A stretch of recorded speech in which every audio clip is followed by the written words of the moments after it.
way that gluten and wheat is processed in the North America especially, that's causing a lot of issues with a lot of people. Yes, my older boy, he was diagnosed with autism back in 2021. We found out, I think he was in grade 1 or 2, of put nutritional therapy in the center as well, in addition to all the other therapies that are offered, like speech therapy, occupational therapy, physical therapy. Those are all great, but they will work better if the nutrition is kind of keyed in. Right. And I always say it starts with the parents. You have to model healthy eating and good nutrition. That's what they will take with them. So that's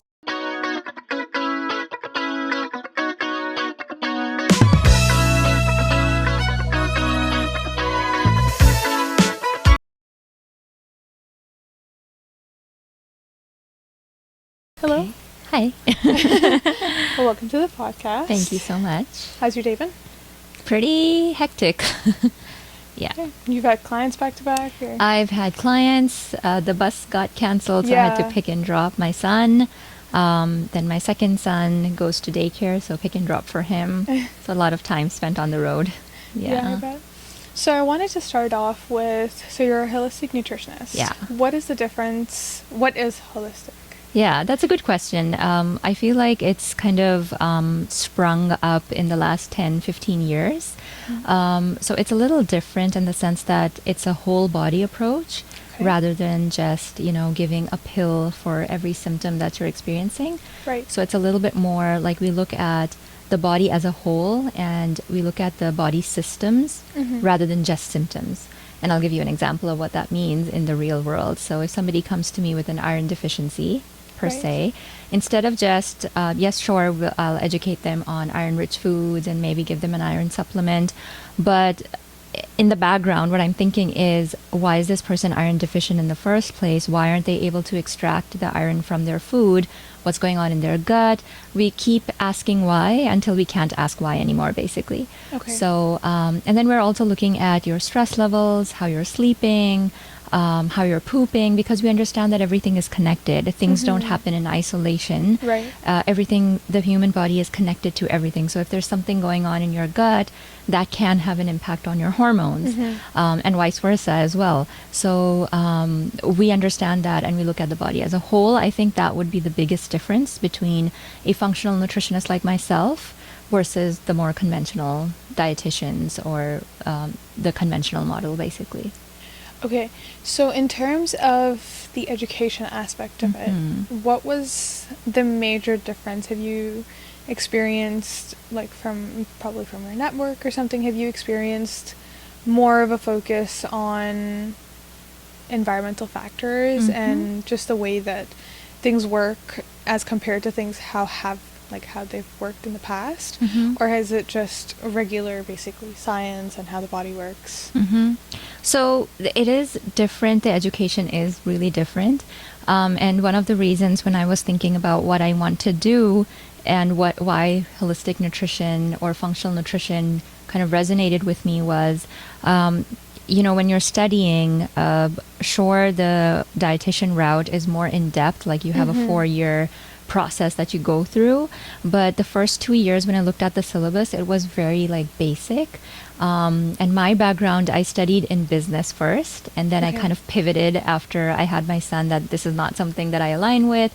I want to do something different. So I have already gone through that basic education. I didn't want to waste my time or energy or even money on those first 2 years. The real education started the last 2 years. Yeah. So that one was one factor for me to go into this. And then the other in terms of education is that they take a deep dive in right away.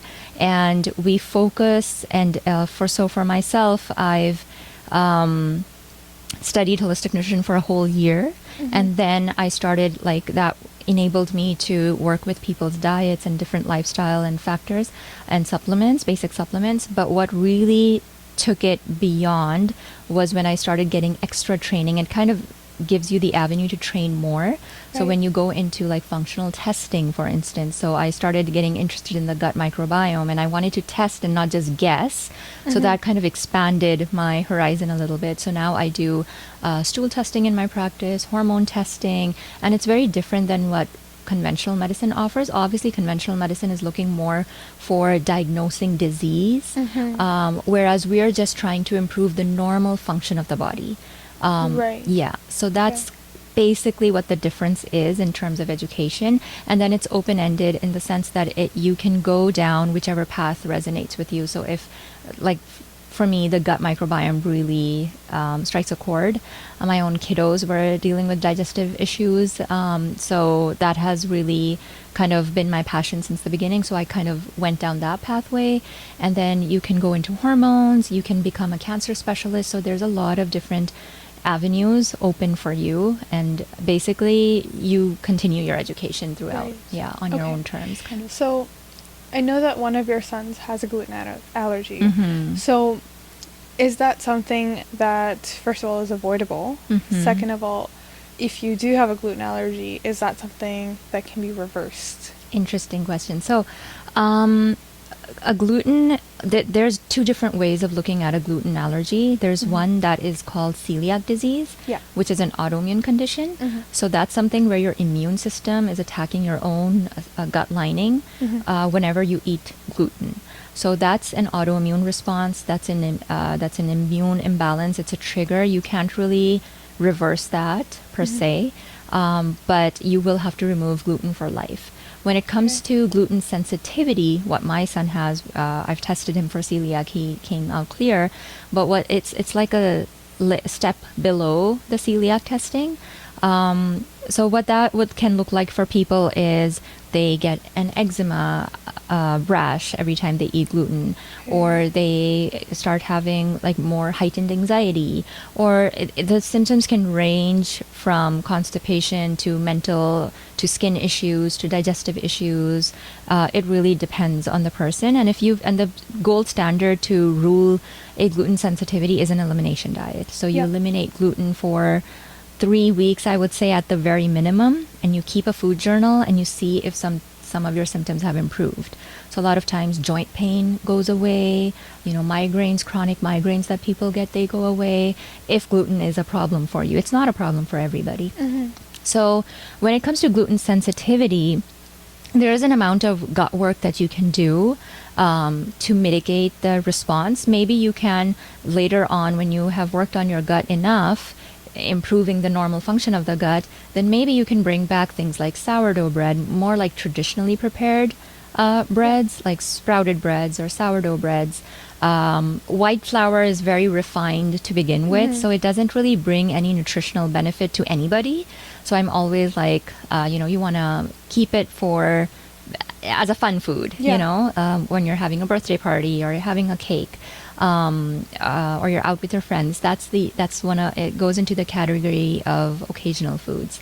So, and then just the way that gluten and wheat is processed in the North America especially, that's causing a lot of issues with a lot of people.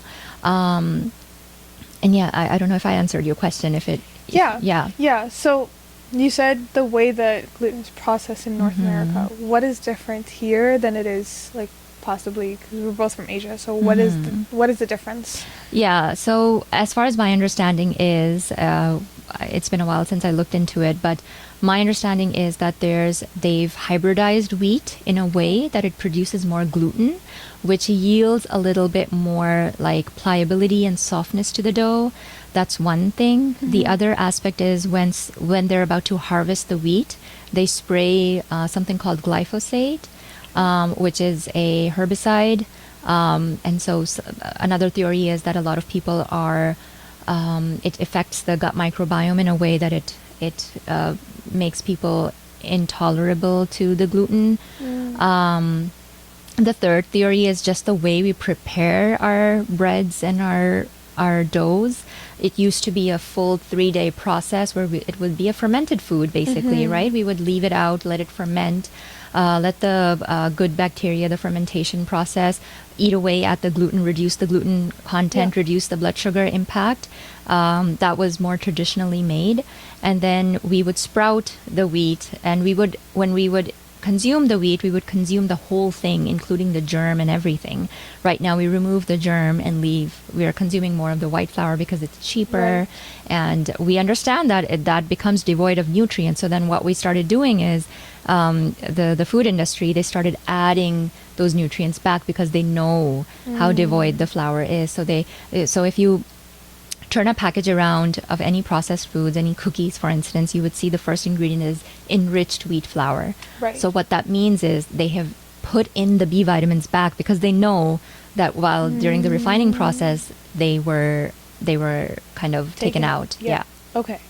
So basically avoid wheat flour, white flour. Stuff I like mean, that. it depends. Everybody's so different. It's not something that everybody needs to avoid, I would say. But I think everybody, especially if you have chronic pain or if a chronic diagnosis, then it's worth a shot to explore.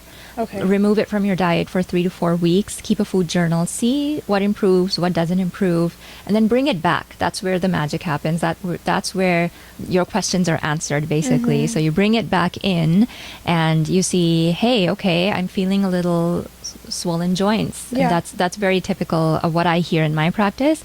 People start complaining of swollen joints. Their chronic pain comes back.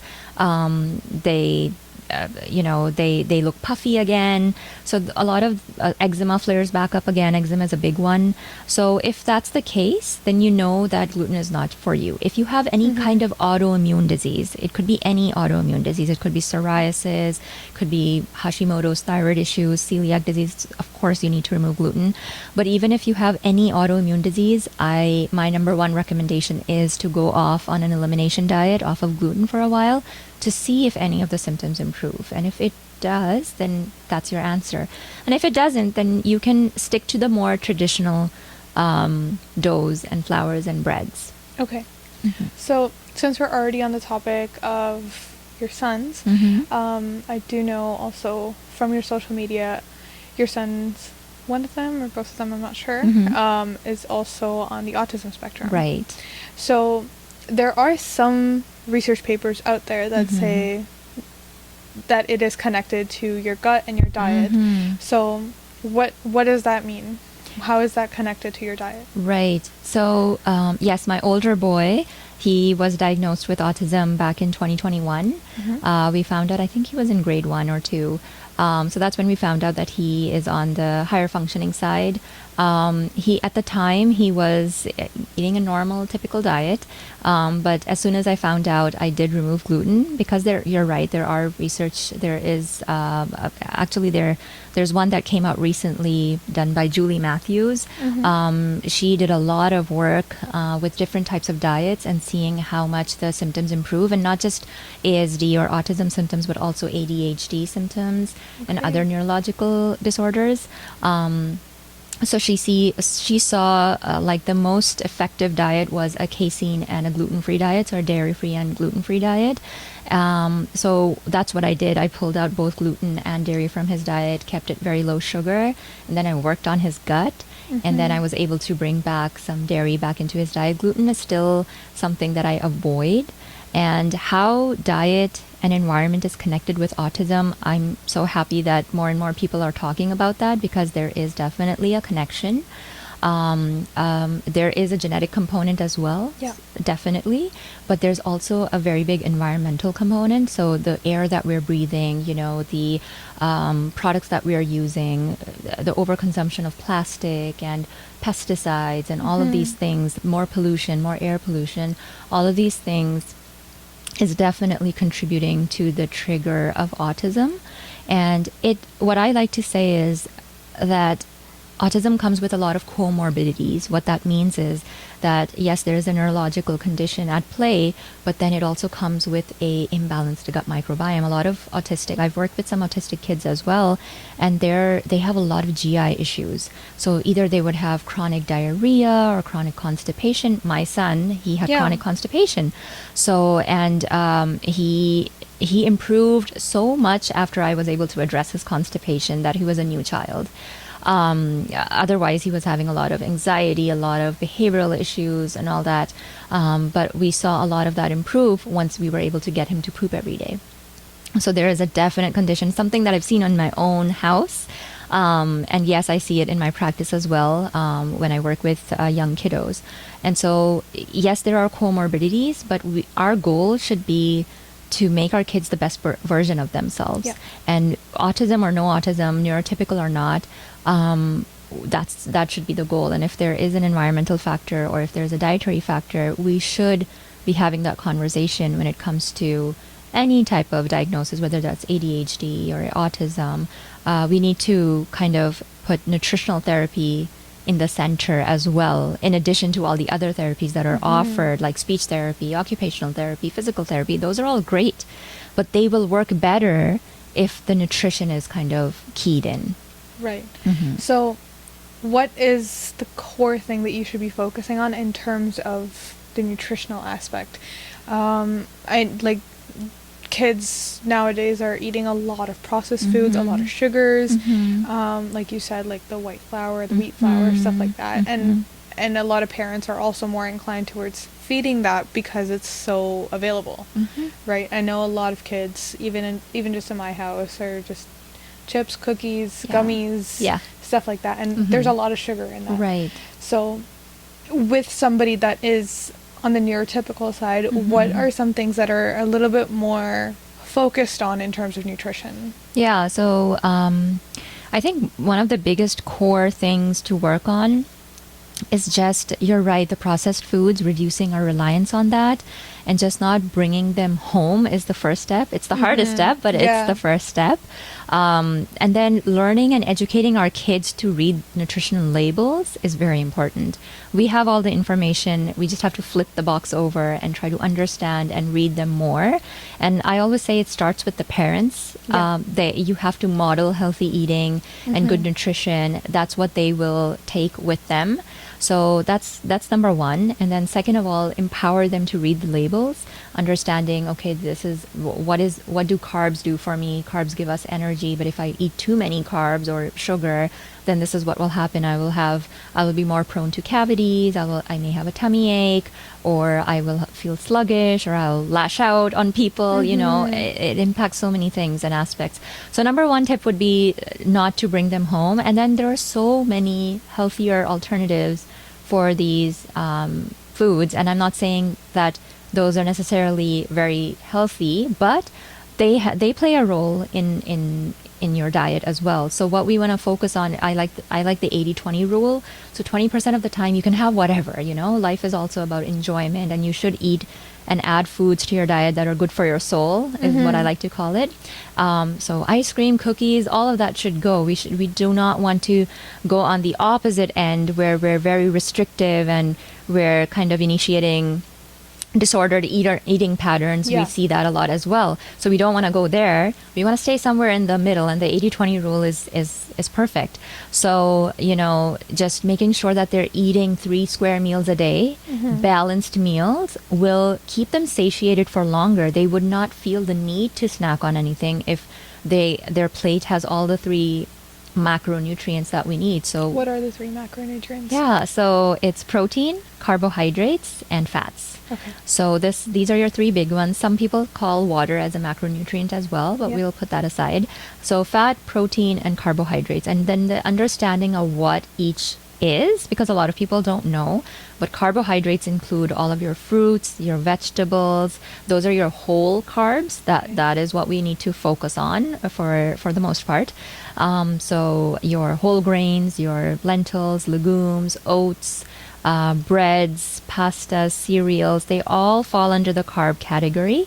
We want to focus our attention to the whole carbs, again, like the lentils, the legumes, the beans, the nuts.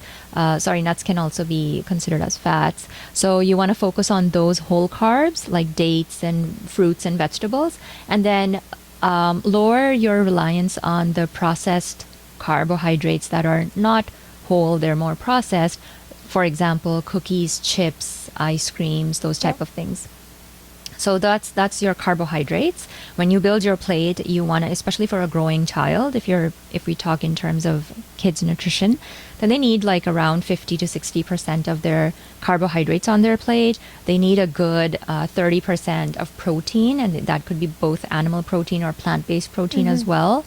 So you want good amounts of protein for a growing body, especially for their muscle mass, for their bones and everything. So protein is very important. That's the second macronutrient. What is protein? It's basically, so if you talk about animal-based protein, anything like chicken, turkey, beef, lamb, fish, that they are related to your animal-based proteins. And then if you talk about plant-based proteins, they will be things like, chickpeas, lentils have some protein, your dairy products have protein. So those are more quinoa and things like that will be classified as your plant-based proteins. Now, plant-based proteins are primarily classified as carbohydrates, not protein, but they do have protein. So a lot of people mix that up. They are primarily carbs. Why? Because that's what they have most of. They come with fiber and proteins, so they're very satiating, a very good option to choose, but they are primarily carbs. So that is something to make note. Animal protein, although isn't classified as anything else, it's pure protein. Right. Then we come to fats. Now, fats, we have unhealthy fats and healthy fats. The healthy fats that we have and we should be focusing our attention more towards are things like butter, ghee, olive oil, coconut oil, avocado oils, nuts and seeds, full fat meats, fatty fish. Those will be classified as your fats. And then your unhealthy fats are more like the trans fats that you find in margarine or fried foods, or the heavily processed seed oils that sit in the supermarket under bright lights in plastic containers. Those are the ones that we want to try to avoid. So yeah, those are your macronutrients, and we need to be educated in all three, and all three should be on your plate to make it a satiating meal. If you have all of these three down on your plate, there's chances that you'll be so satiated for the next 2 to 3 hours that you won't even think about snacking. Yeah. And that's the goal, right? Yeah. So there was one thing that you mentioned with healthy and unhealthy fats. You said in the healthy fats you mentioned butter, and unhealthy you mentioned margarine. A lot of people, well, I'm learning about this now as well, I guess it's a misconception that margarine is healthier than butter. Is it, or is it the other way around? Yeah, no, so this is a big one, and over the years I feel like butter and ghee has been exonerated because it was really the villain back in the 70s and 80s, and that's what my parents grew up with. And that's what I heard growing up, that margarine is better than butter. That's and what I've heard too. Yeah. So and now the tide is kind of shifting for good reason. Saturated fats are not the villain that they once used to be. More research is coming out that it doesn't really show any correlation with heart disease as they thought it did. So that's good, although there should be balance in everything. Too much of anything is bad for you, including water. So of course we need to exercise caution, but butter is definitely the superior choice because it's less processed. If you think about how we make butter versus how we make margarine, there's a lot of processing that is involved in margarine. And as a result of making margarine, for instance, we get a byproduct called trans fats. And trans fats, by far, ask anybody, everybody will agree on this, and people don't agree on a lot when it comes to nutrition. There's always conflicting opinions, but one thing that everybody agrees on is that trans fats directly cause heart disease. So and margarine is a prime example of that. You get more trans fats as a byproduct. So definitely butter is the way to go versus margarine. And then it also increases your LDL margarine, and it can cause higher inflammatory markers as well, high levels of inflammation. So butter, if you think about it, in the olden days, if you talk, like my grandmother isn't alive anymore, but when I would talk to her And when she will tell me her stories, they would say, we grew up on ghee and butter. Yeah. There was no such thing as vegetable Margarine oils or or- margarine, right? So that is our traditional fat that our ancestors grew up on.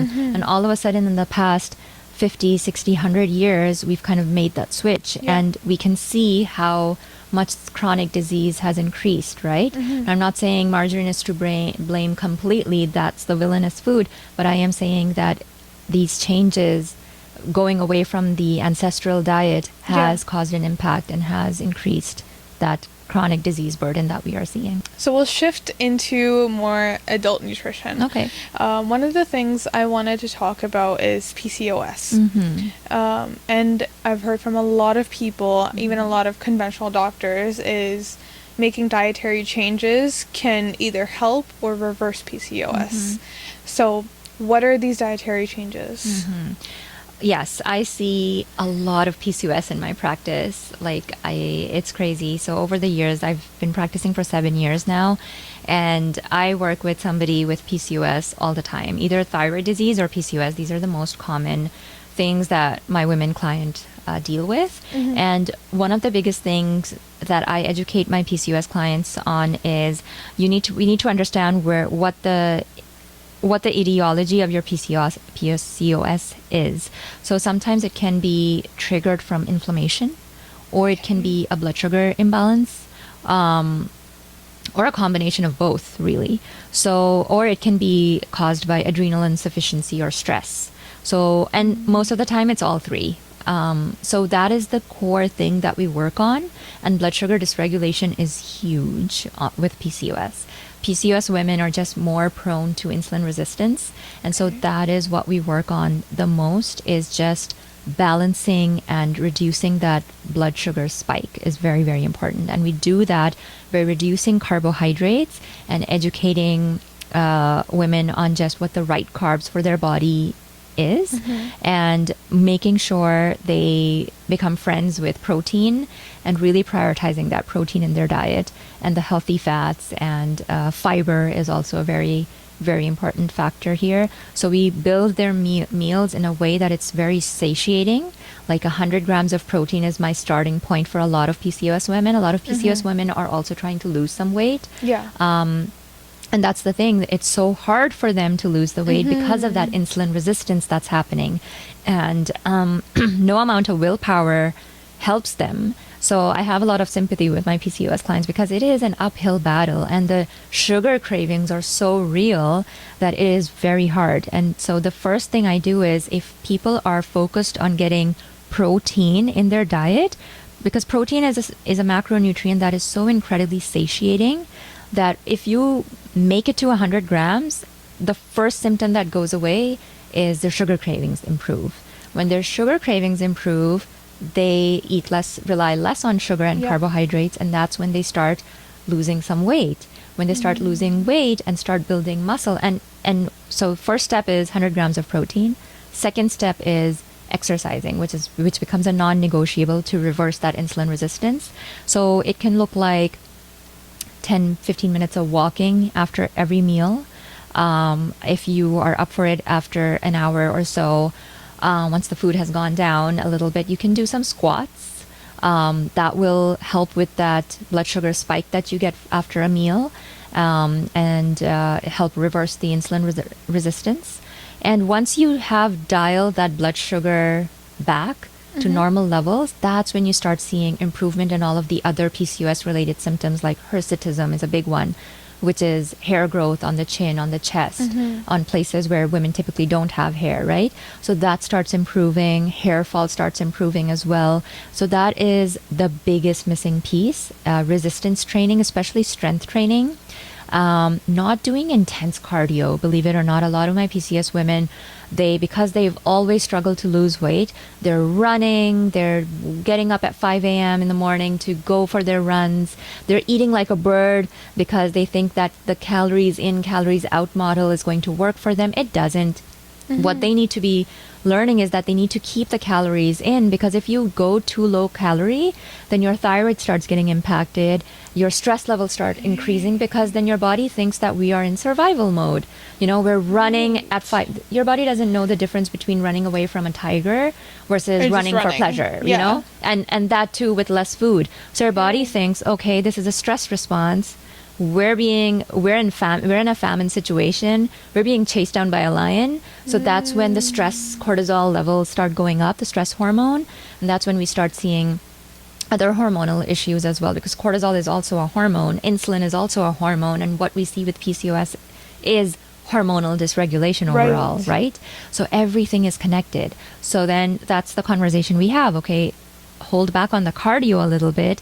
Pick up some weights instead, and the cardio that you want to do should be more relaxing. So long walks after meals, you know, swimming maybe, or doing yoga can be very, very restorative for your cortisol levels. And then picking up the weights will be great. And then focusing on that protein, reducing your carbohydrates, or being educated on what type of carbs are working for you, what is not working for you. And oftentimes I would have my clients get a glucometer, which checks your blood sugar levels. So we would do experiments like, okay, if you eat this much rice, what happens to your blood sugar levels? And in real time, they see, okay, my blood sugar shot up by so many points. So maybe half a cup of rice is better for me rather than like 2 cups of rice. So these small tweaks and changes make a big difference. The only thing is to be consistent with them. Yep. A lot of women fall off the bandwagon. They do it for 2 weeks, 3 weeks, 2 months, 3 months, and then they fall off. The name of the game is consistency. What is the easiest way to stay consistent? I think this is a universal experience with a lot of women. Is it's just so hard to stay consistent, especially I don't even have that many responsibilities. A lot of people are mothers and they're working full-time jobs. What is the easiest way, the simplest, the bare minimum thing that you can do that is sustainable, basically? Right. That's a wonderful question, because you're right. It really depends on what phase of life you are in, the season of your life. So some women are able to do all the things and they're very enthusiastic and they're able to take on with it. But then as soon as responsibilities hit, they get married or have kids or start a new job, buy a home, you know, the responsibilities are so much that they start putting themselves on the back burner. And I hear that story all the time. So I understand completely. I'm also a mom to 2 boys, you know, I have my own practice and everything. So I completely understand why that happens and I have a lot of sympathy. But my biggest, I think, recommendation would be batch cooking. And utilizing the tools that you have in the kitchen, like an Instant Pot or an air fryer, or, you know, and it's okay to sometimes delegate responsibilities to outsource them. Like even if you want to get processed foods from the store, there is a way, again, if you're educated and reading the labels, you know which foods to buy and which ones not to buy in the times when life is just happening, right? Yeah. So, and it happens, right? You can't always be perfect. You will fall off the bandwagon, but the important thing is that you have the tools in place. So you know what to do. You can have, you know, frozen chicken nuggets, for instance, right? They're going to be a source of protein. Then you think to yourself, just because you're having pizza or frozen chicken nuggets one day because, you know, your child got sick or what have you, doesn't mean that you have fallen off the bandwagon. What you just need to know is learn how to balance that out. So if you're, for instance, if you're having pizza on a Friday night, right, and it's been a week, how do you balance that out? If you're a woman who has PCOS, you will add some type of salad along with that pizza so that there's fiber in there to slow down that blood sugar spike. If it's like a vegetarian pizza or a cheese pizza and you feel like it's not hitting your protein goal, then you add some protein on the side, like something, or you know, that's one small way to make sure that you have a balance in your plate, right? And then you also want to exercise. Like if you can do that 10-minute walk, if you can find the time to do that 10 minutes of walking, that will reduce the blood sugar spike post meals. So those are some tools that you can have. 10 minutes, everybody can find time, 10 minutes of time to do a quick run around. You don't even have to go out. In Canada, we are indoors 6 months out of the year.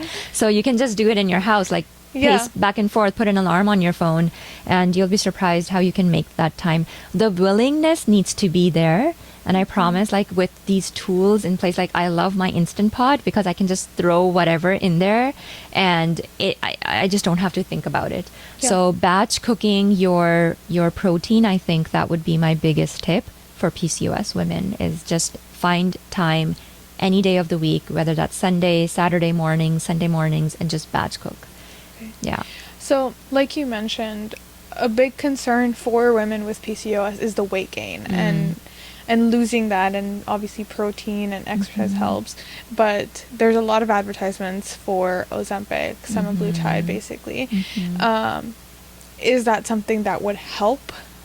Because I think what you said was insulin resistance, and semaglutide is a supplement for people with diabetes. Right. So would this help? Is this something that is sustainable long term, or is it something that would just give you a quick result and then you're over? Yeah, it's all the rage right now. Yeah. Yeah, the Ozempic especially. So both of these are not supplements, they're medications, right? That are prescribed by doctors, especially if you have diabetes, and it is being prescribed to PCOS women as well who are obese. There is a time and place for them. I'm not completely somebody who's opposed to medications. There's always a time and place. However, the education piece I feel like is missing. It's the doctor's responsibility when they're prescribing something like Ozempic or semaglutide to somebody. They need to talk about the potential side effects and bring awareness to what they are and how they can be mitigated. Just because they're side effects doesn't mean that they can't be mitigated. So you want to make sure that absolutely that conversation is happening about protein intake, because a lot of times when you take it, you see weight loss happening really fast and really quickly, but what's happening in the background is you're also losing muscle mass. Yeah. So to make sure that that muscle mass is not being lost, you need to eat adequate protein. It will look differently for everybody, but 30 to 40 grams of protein every meal, all 3 meals, is very, very important to preserve the loss of that muscle mass. That is the number one thing. And then I'm not a doctor, so I don't do any prescription medicine at all, but I do have clients who have taken it or who want to come off of it or want to find a healthier alternative to it. There are ways to stimulate the same mechanism with natural means. Obviously, a medication will work the fastest because it's a medicine. And of course, if that education piece is happening, then like I said, there's a time and place. So it really, you have to weigh out the benefits versus the risk. So if you're somebody who has tried everything, you've done the protein, the resistance training, focusing on your sleep is a big one. You've spent time out in the nature, because as a functional nutritionist, I talk not only about diet, but also the other lifestyle pieces. If you're somebody who's wanting to lose weight and you're sleeping at 2 a.m. in the morning, chances are it's not going to help you, because again, your sleep cycle, your circadian, you need to match it with the natural circadian rhythm of your body, right? Your body has this internal clock that follows and aligns the clock of the day, when the sun comes out, when the sun goes down. So those type of conversations need to happen. And if you've tried everything under the sun, and it's still not budging and it's putting your health at a risk, then yes, there's a time and place for that, along with talking about the potential side effects that you may face. Another theory out there, and these are not my thoughts, I've just heard other doctors and nutritionists who have looked into this. They say that you can use it as a tool temporarily for the first 3, 4, 6 months, and then you come off of it.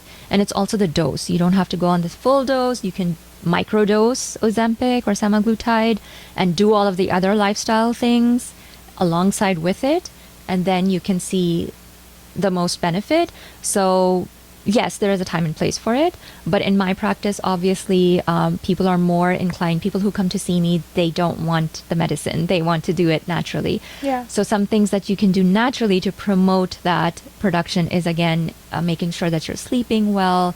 The gut plays a very important role. There's certain bacteria that can help produce the same mechanism. So there's a lot of conversation happening, a lot of research coming out. So another thing that I do in my practice is stool testing. So that gives me information about what's going on inside the gut of a woman, especially PCOS women. And that shows me there's a lot of missing bacteria, and we support the microbiome by a lot of things, not just probiotics. That's what people think of when they think of the gut, but just improving the normal function of their digestive capacity. And I've seen people's periods coming back, and just by addressing the gut, we haven't even gone to the hormones yet, just by addressing the gut. So by addressing the gut, you can stimulate that GLP mechanism, the same thing that Ozempic does, basically. Are there supplements that you suggest taking for not just women with PCOS, I think just women in general, adults, kids? What is something that is like, I know that B12 and vitamin D is something that doctors, nutritionists, everybody says that, especially in Canada, because there's no source of sun except like 4 months out of the year. So most people do say that vitamin D, B12, these are universal things that most people will have deficiencies with. Yes. So other than that, is there anything that you recommend taking regularly? Right. So yes, I'm a huge fan of vitamin D, especially for us Canadians. And it depends, right? Like B12, not so much, because I don't like to do single B vitamins. I usually like to do complexes, so all of the B vitamins. Some people can benefit from a B12 vitamin, especially if somebody's a vegetarian or they're plant-based or vegan. Then yes, of course, a B12 supplement is absolutely critical. So it really depends on who I'm working with as well and what phase of life they are in. So my nutrition recommendations, for instance, for a man would be very different for a woman who's breastfeeding, right? So, but generally speaking, if you ask me, some of the nutrient deficiencies that commonly I see in my practice is magnesium is a big one. Fish oil is another one that I recommend. So a lot of people are like just in pain, right? And pain means inflammation. So just to manage that inflammation, I find that fish oil can be very helpful. Like a small dose of fish oil every day is helpful for a lot of people. And magnesium is another one, because a lot of people have mild constipation, aches and pains, sleep issues. Magnesium is kind of like, it covers all of these issues that people generally struggle with. So yeah, I would say magnesium is one of the ones, and alongside vitamin D. Okay. Yeah. Okay. There's a lot more things for us to discuss, but I think we'll end it off here for this time. So thank you so much for coming. Yeah, no worries. It was lovely talking to you. Thank you.